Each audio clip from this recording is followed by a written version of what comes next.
gente, tudo bem com vocês? Bem-vindos ao meu canal, eu sou o Gabriel e hoje nós vamos falar dos álbuns esquecidos do pop nacional. Ok? Em 2023 nós tivemos vários artistas lançando álbuns e muitos desses álbuns acabaram não sendo tão lembrados com o passar do tempo pelos fãs. Eu fiz essa listinha aqui baseada em dois pontos. Primeiro, algumas coisas que eu perguntei para as pessoas lá no meu Twitter, que eles foram trazendo para mim a opinião deles e também um pouco da minha própria visão em relação ao que eu percebi do mercado em 2023, tá? Já aviso que esse vídeo não vai estar sendo usado ou falado no aspecto de qualidade por trás dos álbuns, ou seja, se o álbum é bom ou ruim. Vai ser mais mesmo pela forma que as pessoas lidaram com os projetos a longo prazo. Antes da gente começar, já sabe, se você não é inscrito aqui no canal, já se inscreve, vem fazer parte da nossa comunidade. Aqui eu falo de música pop, falo de outros assuntos como Hollywood e cinema e vai ser maravilhoso ter você aqui com a gente. Além disso, tem a loja de camisetas aqui do canal com várias estampas inspiradas pelos artistas que eu trago aqui. Se por acaso você ainda não conhece, clica no link que está fixado no topo aqui dos comentários ou na descrição desse vídeo, que você vai ser redirecionado e vai conferir todas as estampas. É uma mais linda que a outra.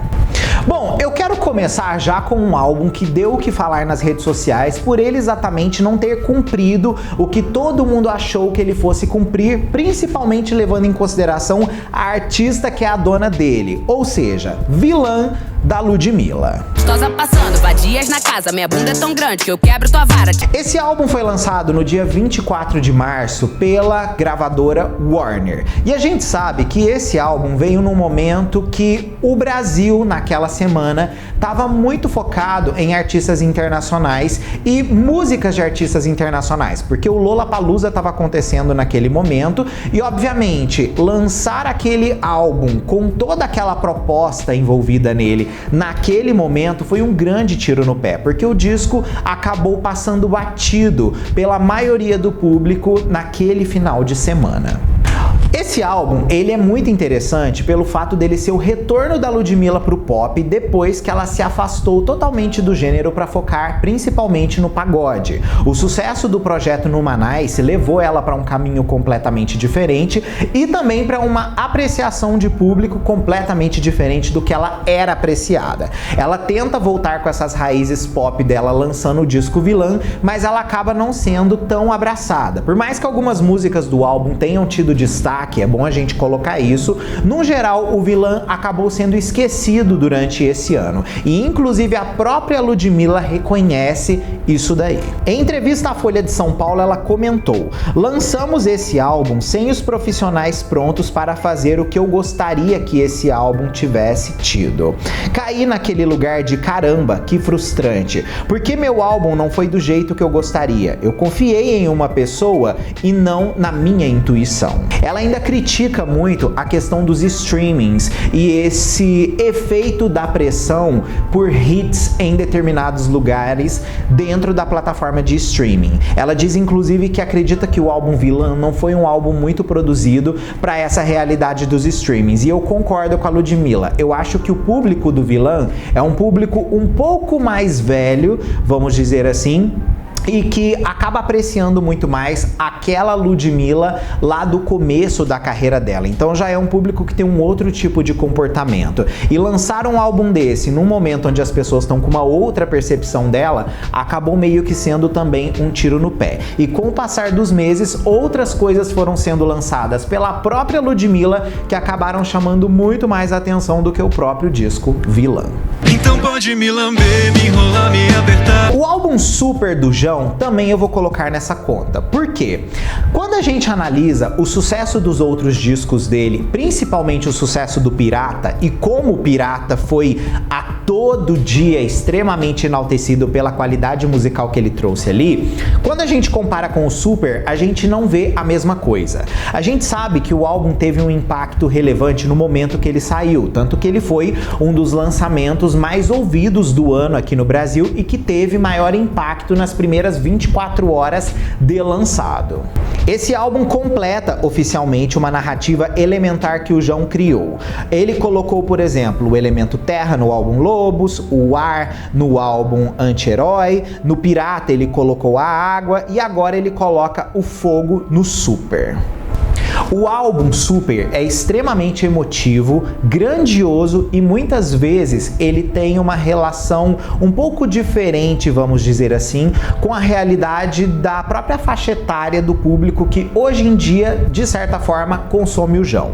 A gente sabe que o disco Pirata já tinha trago, de certa forma, algumas coisas que tinham essa questão mais adolescente atrelada. Mas com o tempo do lançamento desse álbum até o Super hoje, esse público envelheceu e viveu algumas coisas diferentes. E quando o Super saiu, muita gente criticou essa característica adolescente por trás das letras do álbum Super, onde muitos acreditam que o João não diretamente viveu nada daquilo e que o álbum não é tão biográfico, que na verdade ele é mais fantasioso. Mas é aí que entra uma questão que eu falo muito sobre como as redes sociais reagem a certas coisas. A arte não é isso? Você trazer tanto a realidade quanto a fantasia? Então, quem, afinal de contas, define o que é certo ou errado nisso daí, se não o próprio artista que está trazendo a arte? Isso é uma coisa que eu questiono muito dessa relação do público brasileiro com os artistas que a gente tem aqui. A força do álbum está totalmente baseada em momentos distintos dele, como por exemplo na música Escorpião, Julho, Eu Posso Ser Como Você e São Paulo 2015. O disco é extremamente versátil e mostra uma imponência muito grande do João como um dos artistas mais interessantes da música pop brasileira. Mesmo assim, com o passar do tempo, o álbum ficou muito na bolha do João. Ele não ultrapassou tanto isso como nós testemunhamos no disco Pirata, com o grande sucesso, por exemplo, que foi a música Idiota, que atingiu um público muito mais amplo. Esse daqui realmente ficou focado numa parte da base de fãs dele que apenas reconhece aquilo ali. Então é um dos pontos que a gente pode considerar que ele acabou sendo esquecido nesse ano, no aspecto do público em geral. Até quando vai ficar me testando? O álbum Ciclone da Juliette também foi um desses fenômenos que tiveram músicas bem relevantes chegando nas plataformas, mas quando o projeto foi lançado, nem todo mundo abraçou aquele tipo de narrativa. O álbum da Juliette, ele obviamente foca nas raízes musicais que ela ficou conhecida por fazer. Ela claramente mistura todos os ritmos nordestinos que fizeram parte da vida dela com música pop mainstream. Isso obviamente criou um tipo de atmosfera único pro trabalho dela, que particularmente eu até falei aqui no canal sobre quando o álbum foi lançado e eu percebi que algumas críticas não estavam fazendo muito sentido com o que as pessoas estavam falando da Juliette, ou melhor dizendo, as pessoas não estavam dando oportunidade para entender a obra e simplesmente estavam criticando o lado celebridade dela de estar lançando um projeto musical, sendo que muitos não consideram ela uma artista, o que eu acho uma grande hipocrisia, porque o que é ser artista, né? Produzir arte, isso aqui é arte. Eu acredito que o álbum tenha sido esquecido porque o público da Juliette, no final das contas, é um público novo e que não tem tanto o costume de consumir álbuns. Eu acho que o álbum ele é uma experiência mais para você ter de suplemento para um show, hoje em dia, mais do que apenas fazer um público escutar e apreciar a sua arte. A gente sabe que isso é um pouco mais difícil, porque demanda um tipo de interação, um tipo de entendimento e afins que nem todo o público da Juliette tem com música diretamente. Muitas vezes eles só buscam o que tá pronto no final das contas. Eles não se dão, obviamente, tanto ali àquele movimento de apreciar a música, entender o contexto e afins. Não são todos que fazem isso. Então ela acaba sendo um produto mais midiático que apenas músicas soltas vão chamar a atenção. E eu acho que isso daí fez com que o álbum acabasse sendo esquecido e as pessoas apenas focassem nos singles soltos. No meu melhor momento. O Afrodite da Isa, eu acredito que talvez seja mais ou menos a mesma coisa das pessoas não terem conseguido compreender a profundidade do projeto, além também do próprio timing da Isa, que foi totalmente perdido. Parece que as pessoas ficaram tão focadas em pedir um novo álbum dela, que quando ela trouxe o álbum, eles queriam continuar pedindo o álbum. Eles ficaram tão condicionados a uma coisa que não existia, que quando passou a existir, eles deram as costas. Eu acredito que a mesma coisa talvez aconteça até com a própria Rihanna, tá? O álbum é incrível, um R&B fenomenal que mistura pop, entre outras coisas. Esse álbum, ao mesmo tempo que ele lida com questões de divórcio, ele também é dramático, quase raivoso, mistura muito amor com narrativas extremamente lúdicas e maravilhosas.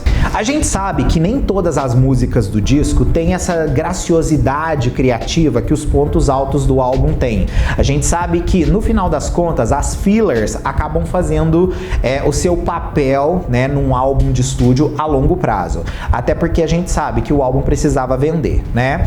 Fé nas Malucas, por exemplo, é uma música que particularmente eu achei safe pra Isa, mas que ajudou a cativar o público a entender toda a proposta daquele álbum. Mas também eu acredito que essa música não é a melhor do álbum e o público só focou nessa música, o que eu fico muito triste. Eu acho que o projeto da Isa, ele tem tanta qualidade atrelada a ele, que o público talvez não tivesse o conhecimento suficiente para conseguir absorver tudo aquilo que ela quis trazer ali. E isso é um grande problema.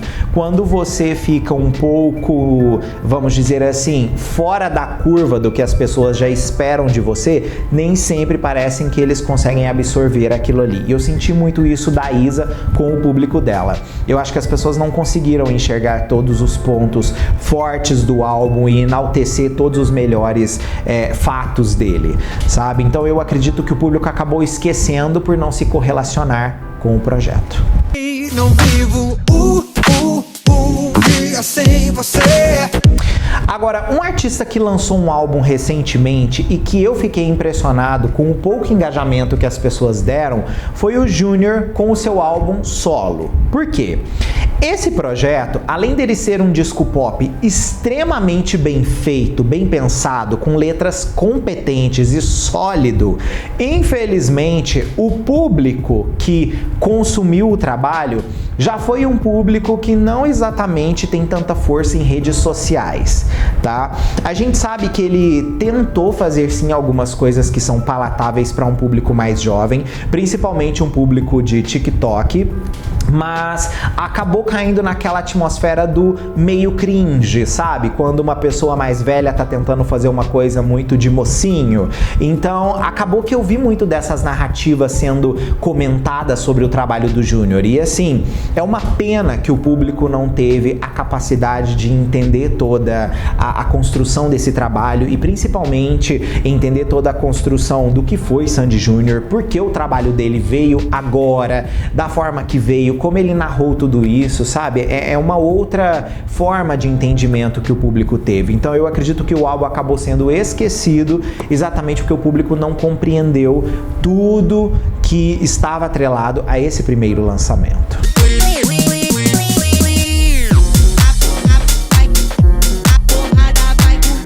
Um outro álbum também que eu acho que foi muito esquecido e que recentemente teve um relançamento, mas mesmo assim parece que não surtiu tanto efeito, foi o Her Mind da Urias. Eu particularmente acho que a Urias é uma das artistas mais interessantes que a gente tem nessa geração, mas eu acho que a música dela também é boa demais pro público que consome o trabalho dela, tá? Por que que eu tô falando isso?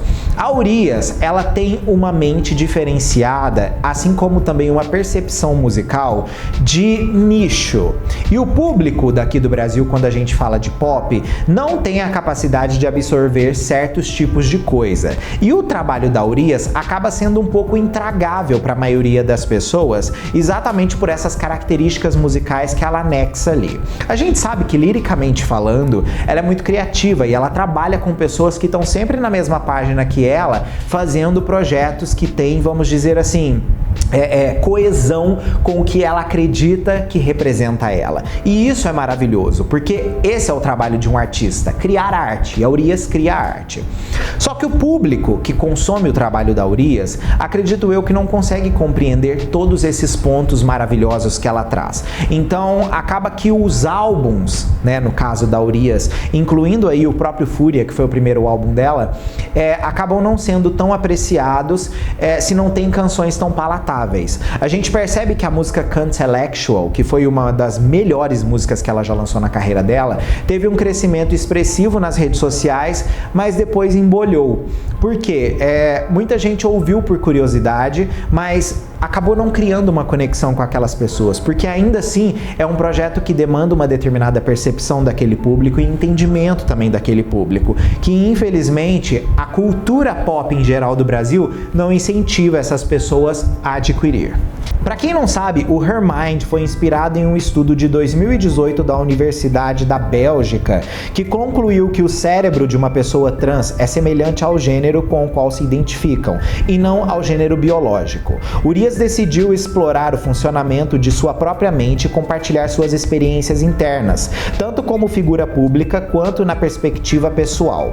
O conceito do álbum influenciou não apenas as letras, mas também as cores e a sonoridade presente em cada parte do material. Na sonoridade, ela incorpora ritmos desde latinos até beats eletrônicos de hyperpop intensos, mostrando um novo jeito de fazer música dentro aqui do Brasil. O projeto mais uma vez reafirma Urias como uma artista que produz arte e não apenas um projeto comercial.